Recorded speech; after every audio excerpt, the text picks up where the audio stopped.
there's not much value to it. But if you have a story to tell, if you have a lesson that you can teach, if you have some other component that you can package into that, which typically involves writing, either writing a script, writing an outline, writing something, then, I'm going to sneeze. Sneezing 3 times. Come on. That was only twice. Then... G'day, my name is Peter. I've been photographing cars and landscapes in Australia for around about 40 years, and on this channel I teach what I know about this stuff and the gear that I use to do it.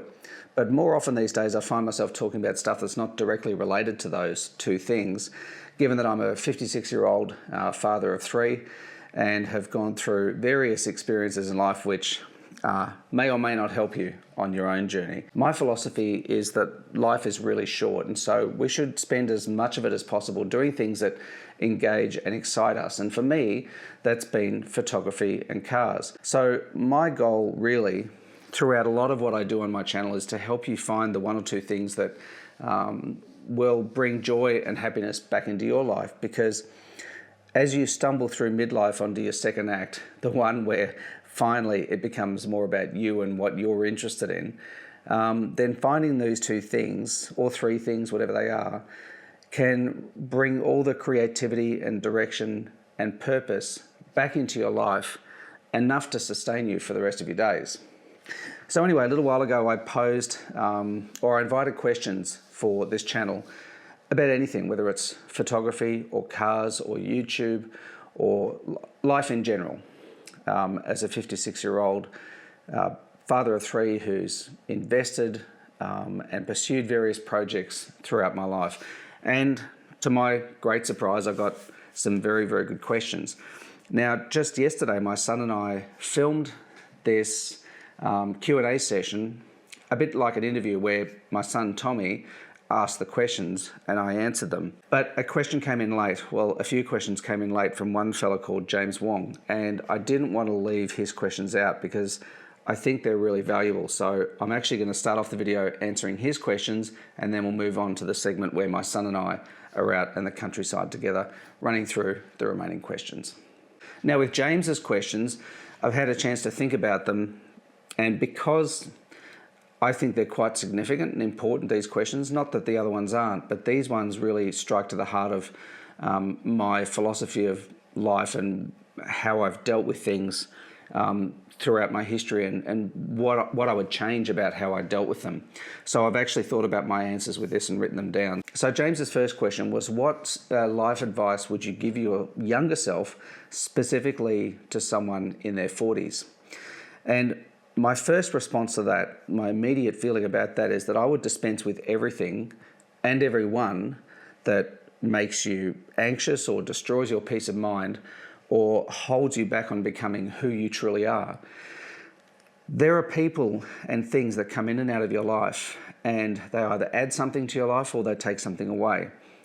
I've believed for a long time that every single decision that we make is in the pursuit of either achieving a feeling or avoiding a feeling. And I think this applies to things and people that come into our lives too. They either create a positive feeling or a negative feeling. And so my first bit of advice would be to get rid of anything that you own that is not adding to your life, anything that occupies your mind as a distraction or as a frustration, an expense, something that has to be maintained, something that's not really adding anything to your life, and get rid of it. When I decided to buy my midlife crisis car, my second midlife crisis car, my Porsche Boxster, I went through my possessions and sold 35 of them. And those combined not only paid for the car, but also lifted a burden of distraction and sort of subconscious annoyance with having them scattered around the place in the garage and in the house. And I immediately felt lighter and better and freer as a result, much like the sort of decluttering process that people go through when they embark on a minimalist journey. So that's the first thing I would do. The second thing is that I would kill once and for all your obsession with what other people think of you. No one really cares about your success, except perhaps a few specific family members and 1 or 2 close friends if you're lucky enough to have them. The bottom line is everybody else is worried about their own lives to care about yours. And I would pay particular attention to the response you get when you share good news about your life with someone versus bad news. The way they respond to that will say a lot about them and what they think of you. All right, James' second question was, what financial advice would you give to your younger self? Now, this one I had to really think carefully about because I'm not a financial advisor, and I want to be careful about the kind of insights I share about my own experience. But I don't think any of these are controversial. The first one, of course, is to spend significantly less than you earn, and you do that by learning to appreciate what you already have before you even consider striving for more.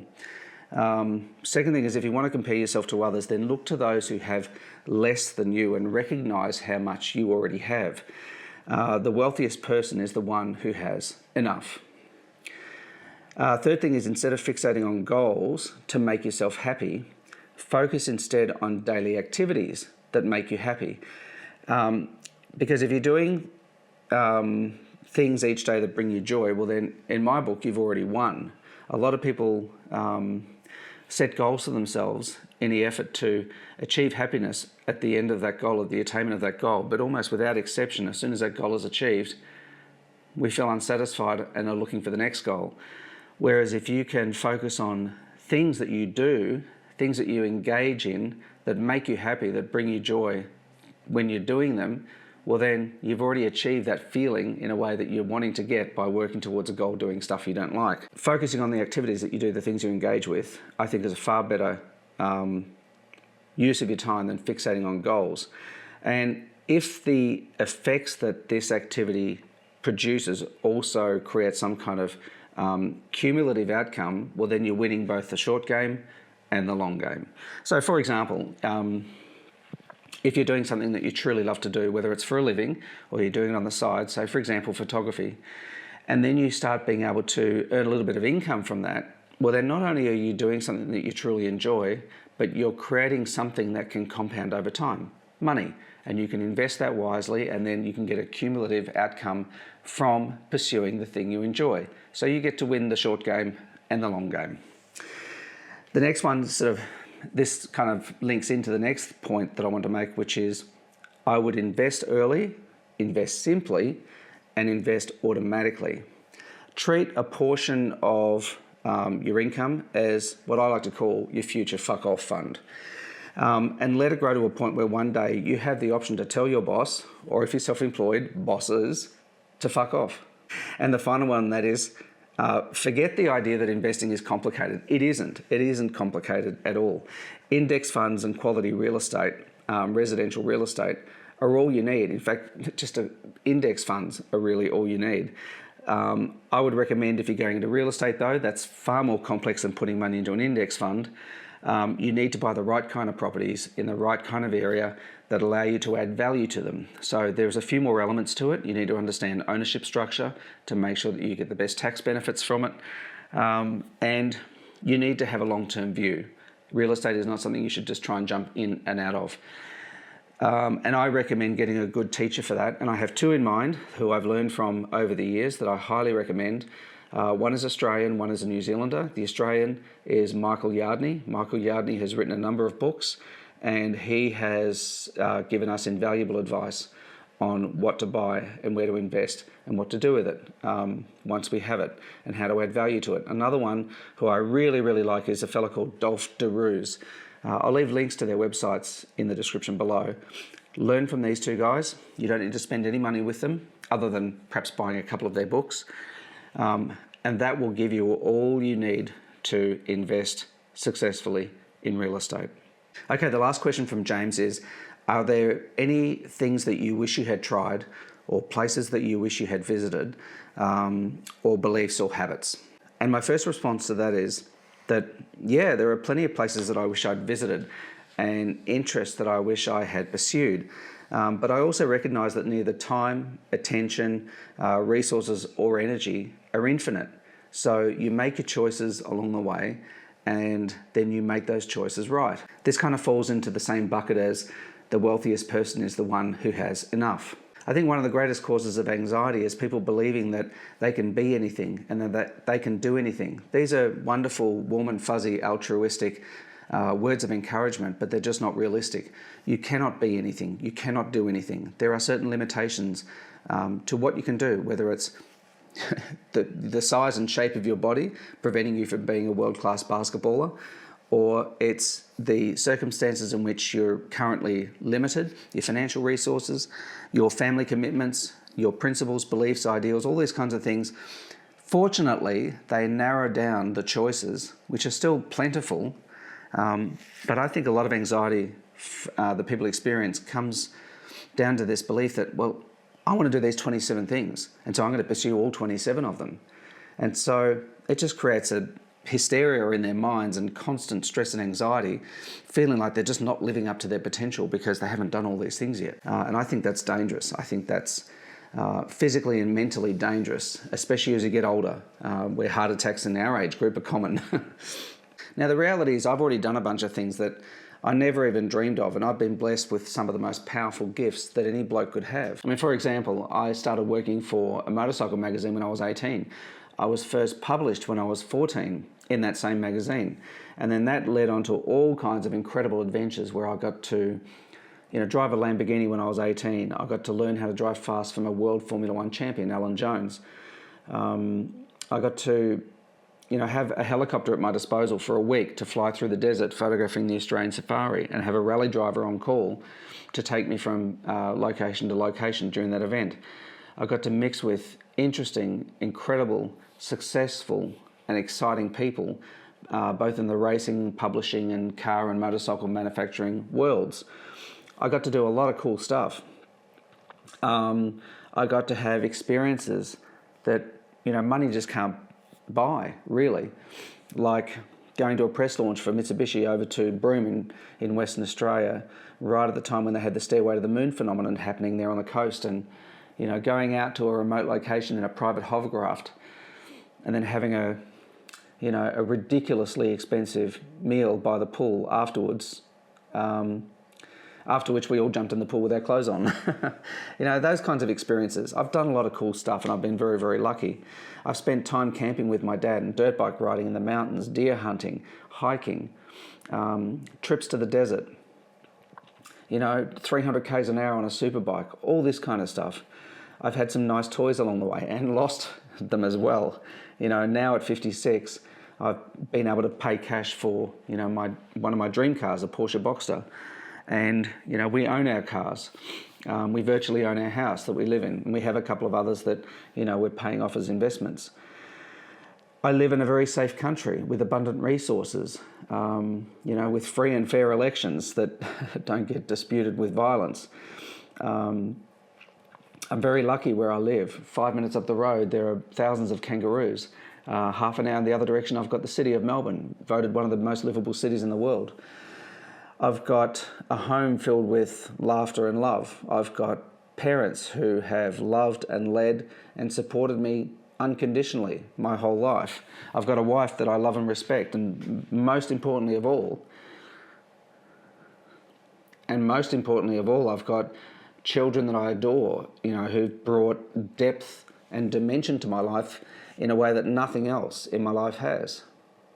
So I consider myself very fortunate already. And yes, there are things that I wish I'd done in places I wish I'd visited, but it doesn't matter. I have enough. I already have enough. Everything else is a bonus. In fact, I got past that point of everything else being a bonus a long time ago. So I consider myself fortunate. Some other regrets though, I wish I'd invested earlier and more simply and more consistently instead of taking silly risks. I wish I hadn't bet the farm on various projects, that I'd been more patient and more risk averse back in those days when I was pursuing wealth. I wish I'd cared less about the Joneses in the early days, or better still, realised that the Joneses were just a myth. And last of all, I wish I'd focused a lot less on goals and more about how I felt about the work I was doing. Because the goals were never assured and many of them eluded me. But the hours, weeks, months and years that I wasted doing work that I didn't enjoy are gone forever. I've lost them forever. Anyway, thanks for those questions, James. Let's get on to the rest of them out in the bush with my son. So I'm here with my sonny, Tommy, and we're in one of my favourite spots here at the southern part of the Great Dividing Range here in Victoria. You'll have to pardon the sunnies, but it's pretty bright out, and once you start looking at bits of paper, then it can get pretty glary. So If the sun disappears, then we'll take the sunnies off, but I'm afraid we need them at the moment. We've brought some accoutrement with us, a fridge with some cold drinks, coffee if we need it, although I think with this weather it's probably more cold drinks kind of weather. And we forgot the cups. And we forgot the cups. We've printed out the questions. Yes. And let's run through them and see what we come up with. Let her rip, Boris. Okay. Oh, my bad. So this first question is by Troy Sweezy. I'm going to butcher the name. I'm going to butcher the names. So, do you dislike shooting in portrait as much as I dislike it? As I see it, unless there is a reason, such as taking a photo of a tree or a portrait, I see very little use in vertical photography. Our eyes are on the side of our heads and we live life mostly in the horizontal, so why not make photos that way? Troy actually makes a really good point that we actually see the world like this. And some of the nicest photographs, I think, are the ones that give the impression that you're actually there in the photograph. And as soon as you see something in vertical orientation, then it doesn't really feel so much like you're there. Obviously, focal length has a big play in how you perceive an image and the perspective and the orientation, that sort of stuff. Not the orientation, the level of distortion and the perspective that you have. But he's right. When you shoot a vertical image, it kind of dispenses with that feeling of realism. So now that I'm shooting predominantly with the Hasselblad X2D, I can crop the crap out of any image and I've still got tons of megapixels to play with. So I tend to find now that I do shoot everything pretty much horizontally. And if I want to crop for square or, vertical, then I can, it's easy. But even with the little Deluxe 8 that I've got now, which is only 17 effective megapixels, I still can crop that enough to a square or a vertical orientation and not feel that it's going to be an issue, because I don't print my images, A2 size. The largest I go is A3 plus, and that's still enough megapixels. So yeah, these days I prefer to shoot everything horizontally pretty much. And if I want to crop in square or portrait orientation, then I do that in post. Next one is by Jeremy. I'm exploring photography as a potential pathway to more fulfilling work that fits my abilities. What strategies helped you initially build your reputation and attract clients? Any advice for making the transition from amateur photography to paid work in a new niche, especially for building credibility? Also, do you think it's worth the effort to set up a website right away, even if I'm not currently making money? Okay, a few bits to unpack there. I can speak from my past experience, but that's like back in the age of the dinosaurs. The way I got started was I simply went out to the place where I had a passion and an interest and started photographing it. For me, it was dirt bikes. I used to ride dirt bikes at the local motocross track, and I started photographing other riders, and then I started selling prints of images to those riders and their parents. And the way I got noticed was just serendipity. The new editor of the dirt bike magazine that I read, he'd just purchased the magazine, and he happened to appear at the track one day, saw me photographing and said, here's a couple of rolls of film, see what you can come up with, and if they're good, then maybe we'll print a couple in the magazine. And that started me on my journey. But that was just pure luck that it happened that way. What I would say is, especially now, given the world that we live in, is more often than not now, people who want to get into a particular stream of work are met with the question or met with the statement, show me your work. Like, you can say anything you want about what you love, what you're into, what you know, what your experience is, but show me your work. And then I can judge it from there. So I would say that the best way to break into photography on a commercial scale, depending of course on the genre that you want to go into, there's so many of them, but if you want to get published somewhere, if you want to get paid by someone, is to start photographing that stuff for free and putting it somewhere where it can be seen, whether that's your own website, and you can build a website pretty cheap on WordPress.com or Squarespace on their sort of smallest account level. There's other places you can publish, or even just have a YouTube channel and start showcasing your photos on there. But have somewhere where the public can see them, and then approach those that you would like to do paid work for by showing them what you've done, sending them a link to your best work and giving them a clear understanding of how they stand to gain from hiring you. What I found was in the early days that the easiest way for me to get published was if I could also write. Because photos on their own don't have much value. It's a bit like having a YouTube channel where you're just talking about photos. If all you do is just show off your photos, there's not much value to it. But if you have a story to tell, if you have a lesson that you can teach, if you have some other component that you can package into that, which typically involves writing, either writing a script, writing an outline, writing something, then, I'm going to sneeze. Sneezing 3 times. Come on. That was only twice. Then, if you can write as well and package up something as a whole and say, I can do this for you, then you stand a far better chance of getting work as a commercial photographer. I mean, I take, for example, one of my daughters, my youngest daughter, Sarah. She started doing makeup when she was 13, and then she started doing YouTube videos about it until she grew to about 140,000 subscribers, and she became extremely well known. She now has a studio of her own. She's 21. She has a studio of her own. The whole upstairs section of a building that her and her older sister lease together. My oldest daughter has a business doing clothing rentals downstairs. Sarah does makeup upstairs. And now she's self-employed as a makeup artist. And right now, I had a FaceTime call with her 15, 20 minutes ago. She's in Hollywood right now doing makeup for celebrities over there for Halloween. So she started by doing it for free and for an audience of no one. And gradually the audience built up, her credibility grew, and then her leverage grew where she could say, listen, here is my work. I can show you my work. I've done all of this stuff. I would like to do such and such for you. I'd like to do your makeup for this modelling session or your makeup for the Melbourne Cup horse races, which happens to be tomorrow in Australia. That kind of thing. That's how you get into it. Like I've said many times before, whatever it is that you want to do, be prepared to do it for free for quite a while.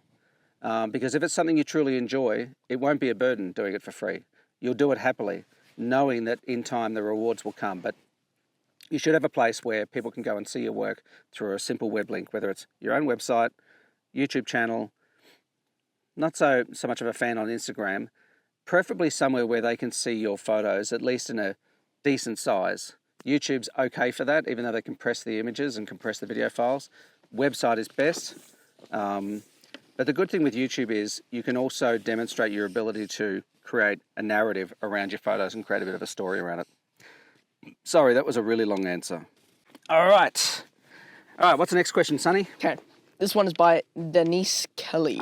Denise, yes. Known Denise for a long time now. So, like you, I've pivoted along the way, and I believe that has brought success, but more so as an entrepreneur. How do you think your children view your journey, and would you wish them to the same entrepreneurial life? The puberty tongue, all right? Okay, puberty tongue. Yeah, all right. I'll give you that. Yeah, so or a more mainstream one. My kids, whom are 32 and 30, view my ride with pride and have been a big influence on me. I wanted them to see that we can control our choices. One is an entrepreneur and one is far more mainstream. Both amazing. Yes, actually, that's why I printed out some of this stuff, because I thought long and hard about Denise's question. And well, it says, how do you think I'm one of your children, so... Well, you can't prove that. We look nothing alike. Yeah, I'm more handsome. I know that. Yeah, well, fair enough, but you don't look a thing like me. I'm not so convinced you're my child. All right, so looks like I'm going to have to deal with the glare after all. So rather than try and remember what I said to Denise, I'm going to read what I actually said to her, because she asked me this question by email, and I've replied by email. So Amy, my eldest, she started a clothing rental business called Rent My Style a few years ago, and now it's become really quite successful and quite large, and soon she'll be going online with it as well. And Sarah, as a makeup artist, like I said, she's over in Hollywood at the moment, just for a week, and she was only there about 4 weeks earlier again. Now, this numbnuts here, Tommy, he's 13. God, I wrote here that he's incredibly bright. Sorry, Denise, that's not actually true. Wait, yeah, hold on, man. He looks bright sometimes because he's half Asian, and we just assume that Asian kids are smart. But seriously, he's done a couple of cool things. He taught himself to code in multiple programming languages, including 3D animation, and he did that years ago. He's found a passion for coffee making, not this kind of thing, but proper coffee making. And he's a hell of a barista. Seriously, my wife and I have not yet had a coffee anywhere as good as what this kid makes it. He's just brilliant. And I've seen the level of effort he goes to and the time that he takes to make a coffee, and he is brilliant. Now he's on to his third coffee machine, and he wants to become a barista. And that may or may not change over time, but either way, I support my kids in whatever they want to pursue. I don't care what it is, because I maintain these days, if you're worried about your kids, making enough money and, doing well financially, the reality is these days you can make a fortune doing anything. Because even if you're on minimum wage, it's not how much you make, but what you do with the money you make. And if you invest your money sensibly and not in a complicated fashion, just index funds until you can get some real estate and then have both index funds and real estate, you can become very wealthy. It all comes down to how you spend and how large you want to live and how much you want to show off to people spending money on things you can't afford to impress them and all that kind of stuff. So whatever he chooses to do, whatever the girls choose to do, I back them 100%. Now, in terms of my preferences, as I said to Denise, my preference is for kids to chart their own course and never put themselves at the mercy of an employer who sets the rules and can change the rules whenever they like. There's always, of course, additional risk with being self-employed, but I don't think that the chasm is so wide anymore, because the nature of work has changed so much, especially with gig work and that kind of stuff, that employers aren't loyal to their employees anymore, for the most part. People don't spend 40 years with one employer and walk away with a gold watch. It's not the same. So I don't think that there is a huge difference in the risks, providing you don't sink a ton of capital into what you're doing upfront expecting a return.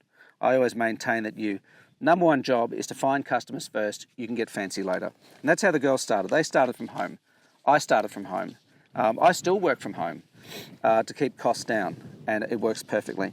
So I would prefer that they chart their own course, make their own rules, and feel the satisfaction of making that work for themselves. Like I said, the one thing I keep impressing on them is to invest early, automatically, and simply. That way the choices will be governed less by their paychecks and more by their passions and interests. I think that's really important, because money is one of the greatest causes of stress, and if you can eliminate the money equation, the money part of the equation from your decision making, then it becomes much easier to pursue what really lights you up and what you're naturally talented at and that you get joy from. Oh, next. God. This name. It's H-U-W. Oh, that's Hugh. No, that's Hugh. That's Hugh? Hugh Albin. Hugh Albin, okay. Yeah. My bad, Hugh. If you're watching this, my bad. Okay, it's a very short one. What single most important piece of advice would you give to someone who wanted to start a photography career today? I think that's quite similar to what I was answering before. Is I think the single most important thing is to do it without the expectation of getting paid. To pursue the photography that you enjoy most, because that's when you'll do your best work. Not to pursue the photography that pays the most, because then you'll pigeonhole yourself into doing work that you hate just to get money, and that's no better than any other job. If you want to do photography for a living, then you've obviously chosen photography because it's not a conventional occupation like it might have been 40 years ago. You've chosen it because that's where your true passion lies. And so I think you need to do the genre of photography that you find most enjoyable, but find a way to package that with another skill where combined you can then offer something of value to people who are prepared to pay you. I'll give you an example. I did some work a while ago for a private golf club, and I charged them a decent price for that, like a properly good fee for that. And the reason I got that, there were a couple of reasons. One was I had a good relationship already with somebody who was associated with the club. That definitely helped grease the wheels a lot. But the other thing was I had experience interviewing people, and the format was a sit-down interview with senior members of the golf club administration talking about the recovery program following some serious flooding. The point I'm getting to is I had a number of talents that I could combine, or skills that I could combine, that made me an easy choice and a valuable person to hire. I knew how to interview people. I knew how to do aerial photography and video, drone work. I knew how to shoot video effectively, and I obviously knew how to shoot stills. And so packaged together, when you combine a number of skills, straight away it decimates the rest of the field and gives you a real edge. So my number one advice would be stick with the genre of photography that you love, but make sure you combine it with something else, a skill that not everybody else has. Because then when you combine 2 or 3 skills together, all of a sudden the field narrows dramatically, and you are like one of very few people who can do those 2 or 3 or 4 things really well. And then it becomes a no-brainer. It's like, this is the guy we need because we only need to hire one, just him, and he could do that, and that really well. We don't need to bother about these other people. That would be my number one bit of advice for that. You're done? Sorry, man. I feel like I need a cold drink after that. Ugh. Do you think we should have some unhealthy beverages? Yeah. Oh, no, let's have healthy beverages. I'm getting dehydrated listening to you. Sorry. Okay, I'm going to have sparkling mineral water. You're going to have normal water. Oogie. And we'll save the chocolate bars and the other stuff for later. Okay. All right, is this going to spray everywhere? Don't point at me, bro. All right, we're good. Why you put it... All right, let her rip, Boris. I don't know if the safety's on the gun is okay.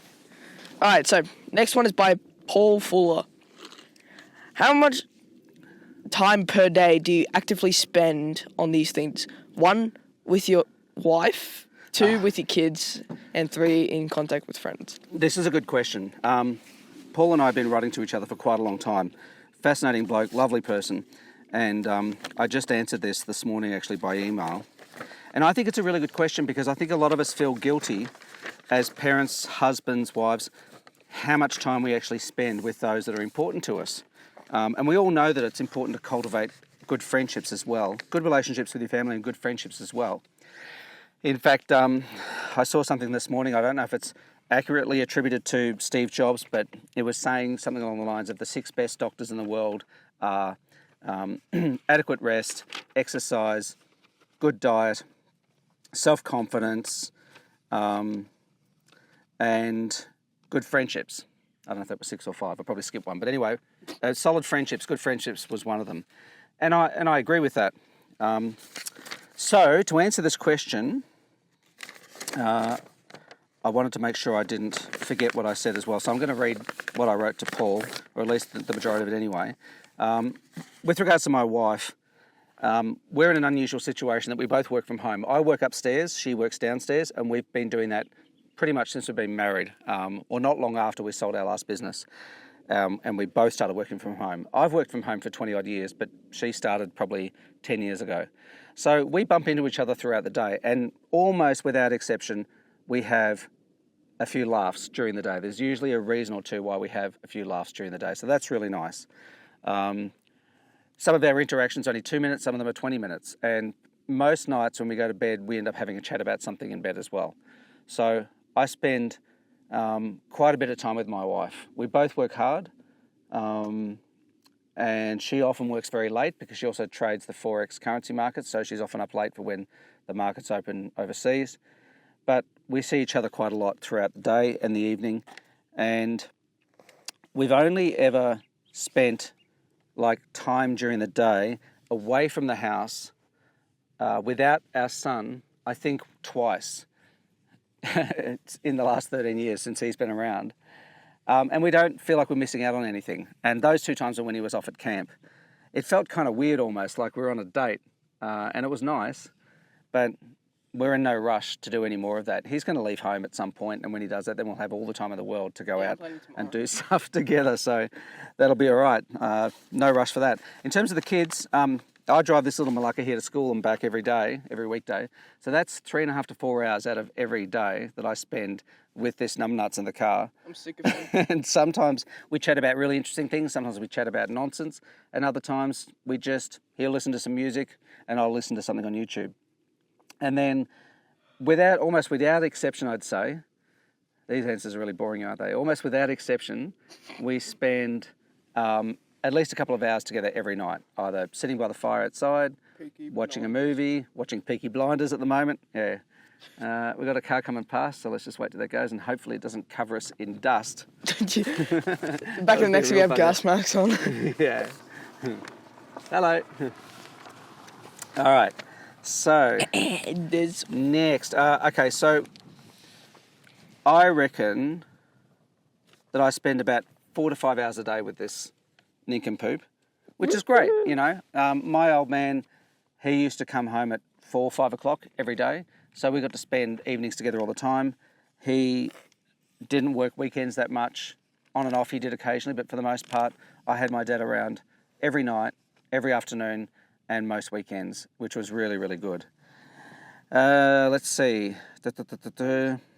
As for my 2 adult daughters, well, Amy, she lives in an apartment on her own.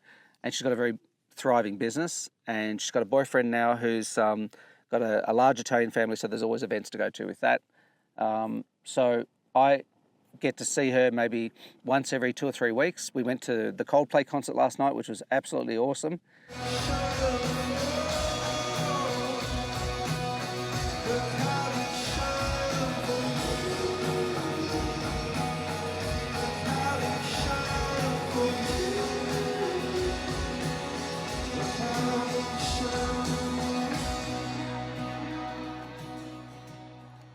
And Sarah, my younger daughter, probably see her about the same amount of time.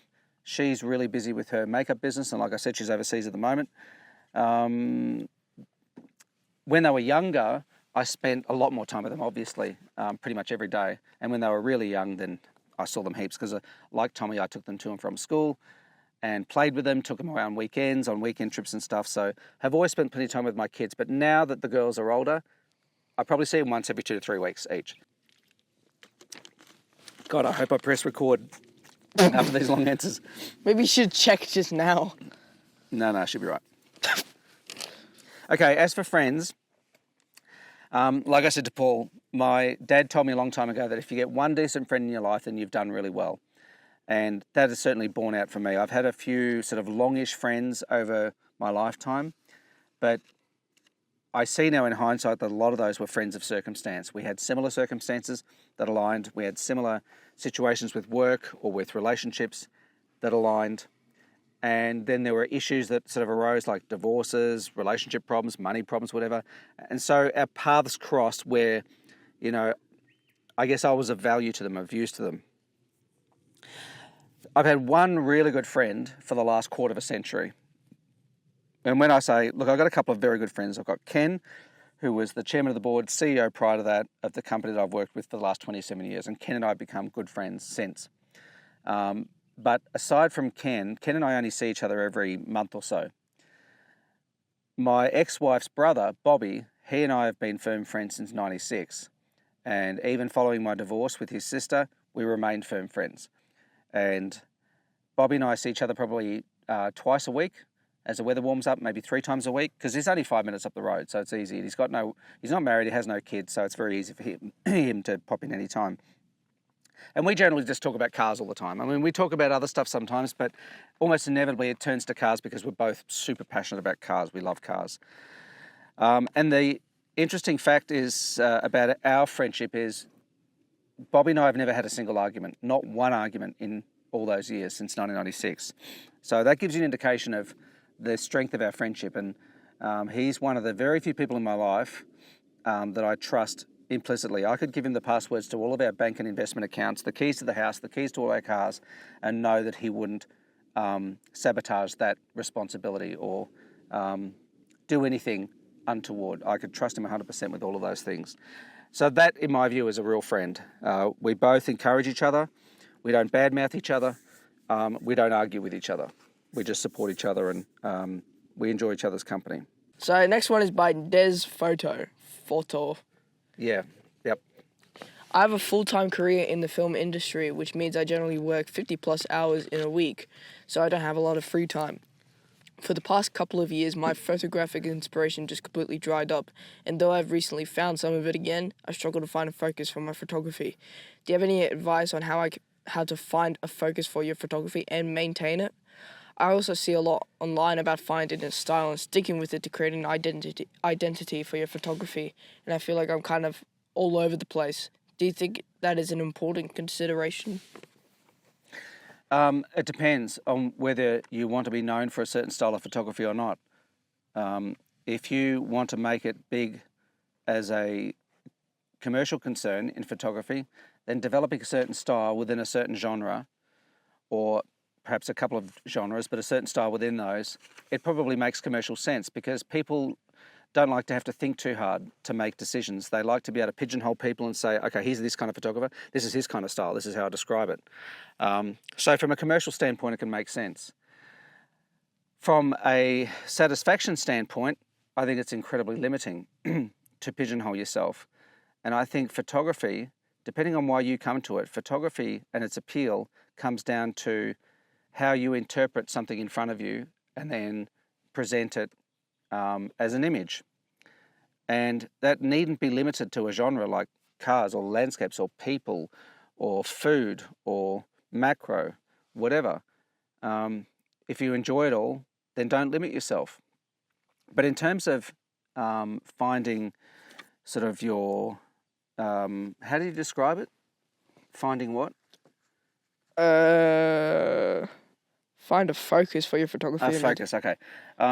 So an exercise I did a little while ago was what I called the 3-2-1 challenge, which I found really useful. We went away to New Zealand for a week or so, and I set myself this little challenge before we left of I wanted to get 3 really good images from one genre, 2 from another, and 1 from another. And I decided for me it was going to be I want 3 really nice landscape photos, 2 really nice car photos, and 1 really nice portrait photo. And so that gave me a sense of focus and variety, which I really liked. It was like, okay, I have limited things available to me. I am going to visit a specific area, so that's my landscape palette to work with. I have 1 rental car, so that limits the car that I can photograph, and I have 2 people with me, my son and my wife, so that limits who I can photograph. And it was really cool. I really enjoyed it. It gave me clarity and purpose and variety at the same time. So it gave me both. It gave me certainty and structure, but it also gave me a little bit of variety, which is kind of paradoxically what we all want. We want variety, but we want certainty. So I recommend that. Give that a go and see how you go with that. Okay. Next one is by Chris Cummins. Mm-hmm. What are some ways self-talk or self-encouragement can a photographer tell themselves about their art/pursuit? Is self-talk necessary at all, or is it all about showing up for the muse and the joy and the joy of unexpected discovery? Yeah, I think it's more the latter. I'd say almost without exception. I mean, this is a perfect example of this area that we're in now. Behind the camera is rolling hills everywhere, and the light here moves across the landscape quite dramatically. I can see a patch of light going across a hill just over there now, and 5 seconds later, that patch of light is gone. And some of my favorite photos have been achieved in this situation where I'm not coming in to plan a photo, I'm not trying to talk myself into a certain type of result. I'm just here and waiting for the muse. And the muse is the movement of light and the discovery of subjects, which is why a long lens can be really useful, because you can look around a scene and go, oh, I didn't see that before, as you're zooming in with a 400 or 500mm lens, and you find beautiful little vignettes and scenes like that. So my feeling is that it's definitely the latter for me, is if you get pleasure from planning where you're going to go for a shoot and what kind of photos you want to get, and you genuinely get pleasure from that, doesn't create stress and pressure for yourself, then fine, do that. But if you can go into any location with an open mind of, let's just see what happens, and let's see what we see, and let's not come in with any preconceived expectations, then I think you find that more often than not, you get a couple of shots which surprise you.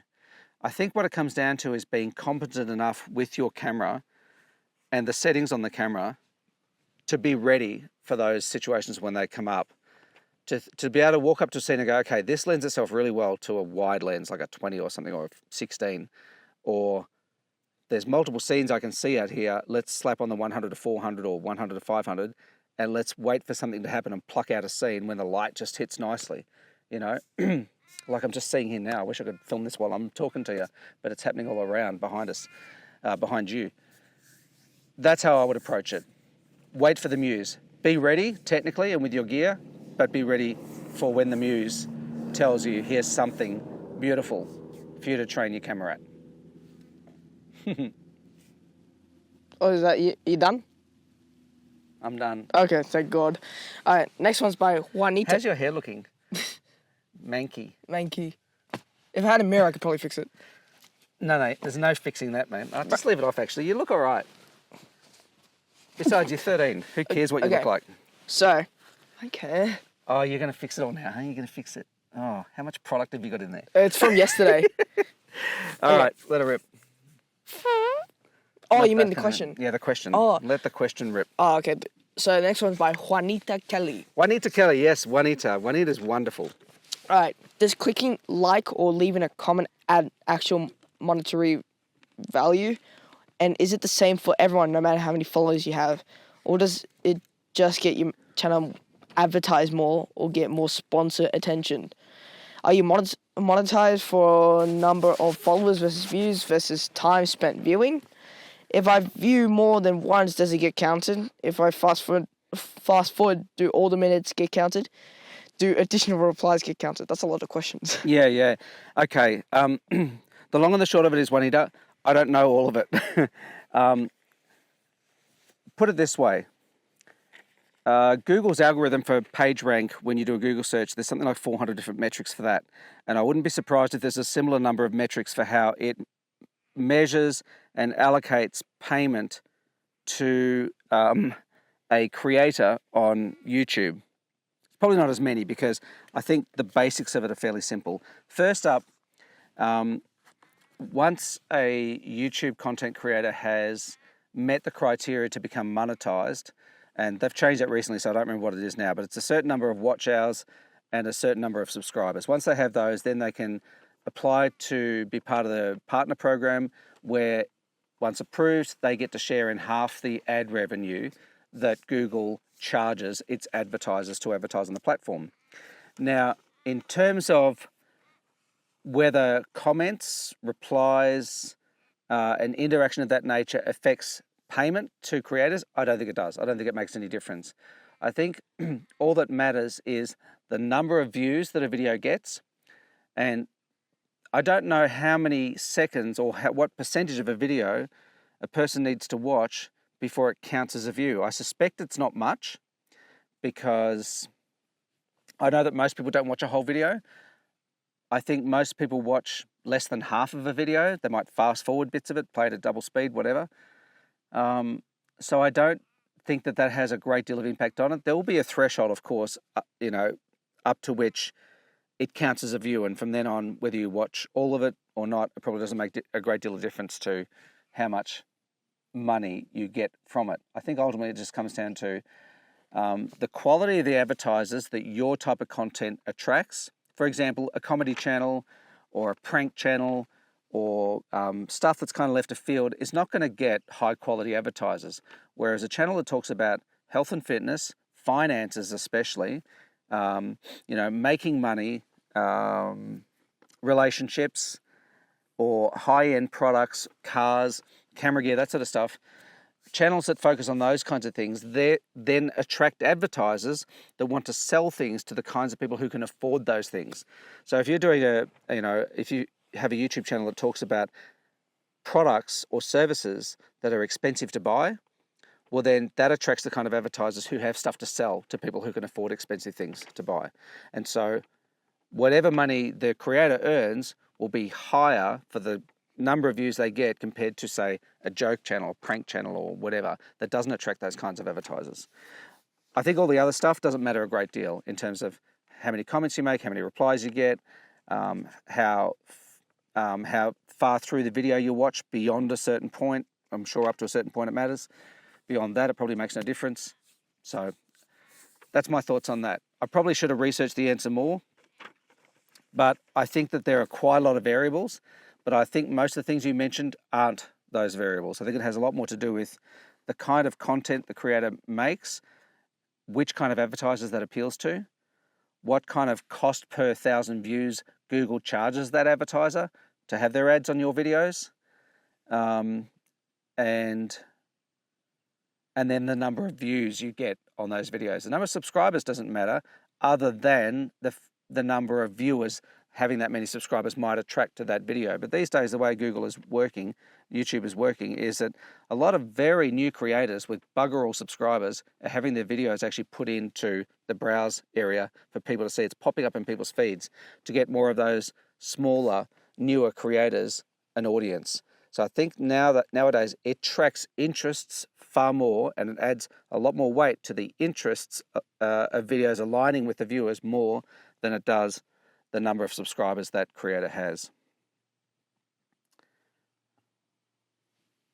I think that's enough of an answer. Oh, thank God.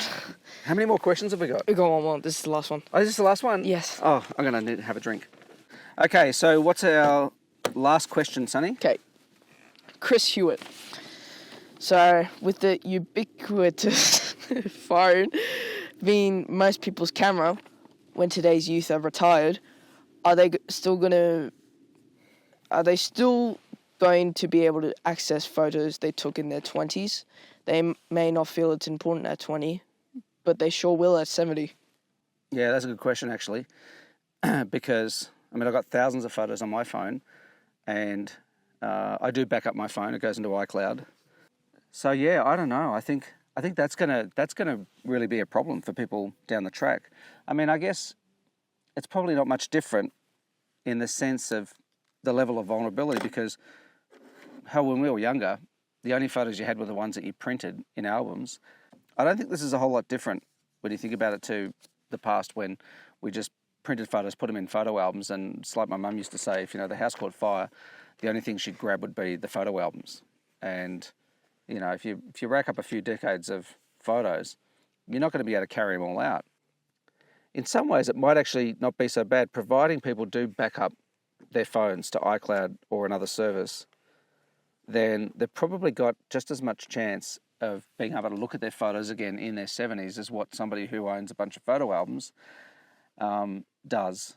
Because notwithstanding your house catching fire, they can get mouldy, they can get faded, they could get affected by some kind of infestation of some sort.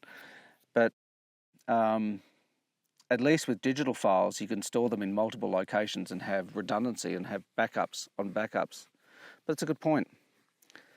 If people don't back up their images and their phone shits the bed, then they're going to be out of luck. Yeah. That's it. I haven't got anything else. You got nothing else to offer? I've got nothing else to offer. Okay. All right, we're done. I'm sorry. Thanks for watching. Sorry to disappoint you. No more questions. All right. Wouldn't it be funny if I didn't hit record? Please go check.